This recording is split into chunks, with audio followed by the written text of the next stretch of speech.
अस्सलामुअलैकुम खालिद भाई तो होर ग्रुप वाले जिन्ने भाई ने। खालिद भाई है ट्राइबरसन सिरप देख लो नज़र आ रहा तुहानू, ठीक है। तकरीबन 400 का 300-350 का मिल जाता। वीर जी किसी किस्म की बीमारी यानी कि अखां की एलर्जी के लिए कबूतर दाना गलछदे ने पलट सारा मामलात लिए कबूतर पोर्ट सही नहीं चल रहे, बेताशा बीमारियां दूर करने लिए है जी, ठीक है। तो बहुत ज़्यादा वायरस है। 1 लीटर च 2 सीसी पा के कबूतरों पिलाओ।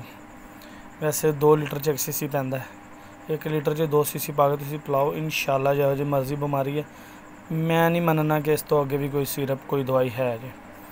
सब तो ज़्यादा इसका रिजल्ट एक टाइम तो कबूतरों ता भी लग्या सी ते अल्लाह ने करम किया अल्हम्दुलिल्लाह। जेड़े उस्ताद तो लिखती है ना दवाई, वो तुहाडे वर्ल्ड दा बड़ा उस्ताद है, ठीक है।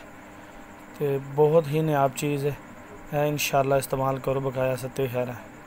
इन्ना बड़े ही दुनिया के कबूतरों को शफा हुई है, बकाया अल्लाह खैर करेगा। चेक कर लो तुसीं, मैं तुहानू सारी चेक करा दी थी। ट्राइबरसन सिरप है जी, 1 लीटर च 2 सीसी।